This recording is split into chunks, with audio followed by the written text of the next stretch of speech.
On this episode, from a glorious day in Colchester, St Peter's Golden Ale, and progress so far on the Man Cave extension.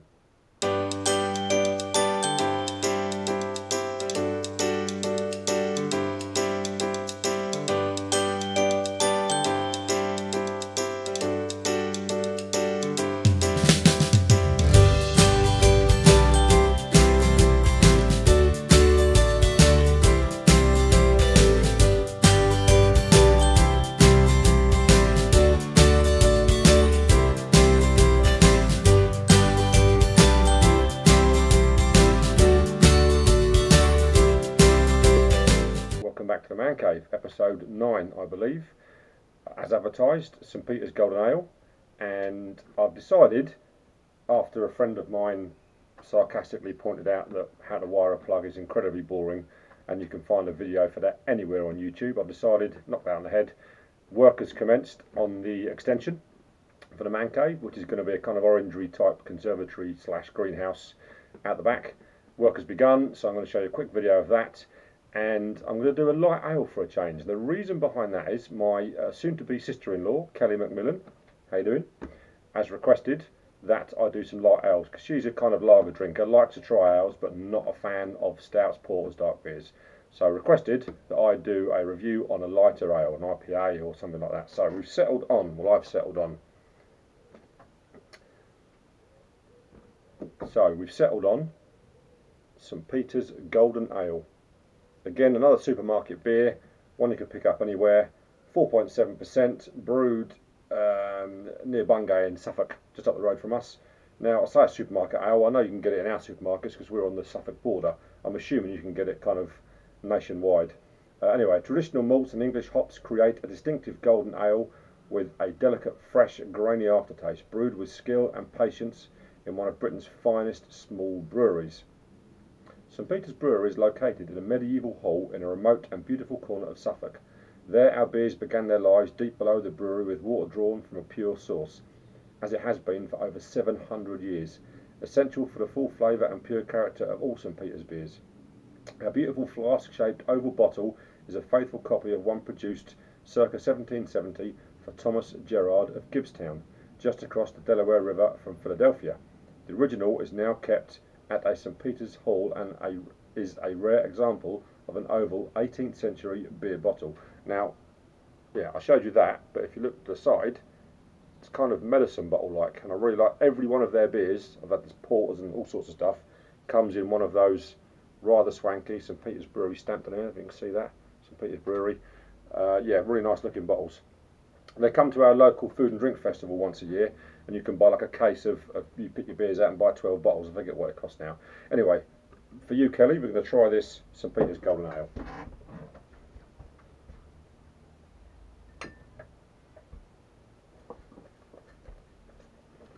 I've had loads of St Peter's beers before, and I've not had a bad one yet. They do a ruby ale, they do all sorts of different beers. I'll try and get through the whole lot at some point, not in one go, obviously.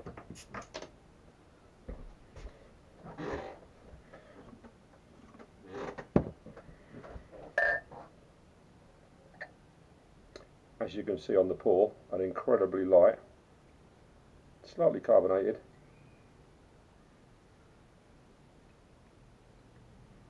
No sediment, so you can just pour away. It's cask, it's pre-conditioned, so a whole lot goes in there. The observant of you may have noticed my coaster, it's a little pallet. As the whole place is made out of pallets, my brother one Christmas made me a whole set of coasters. What genius. Paul Seal, Mr. Sealy P, check out his YouTube channel. Okay, the colour of that looks like Tizer. Oh, nice.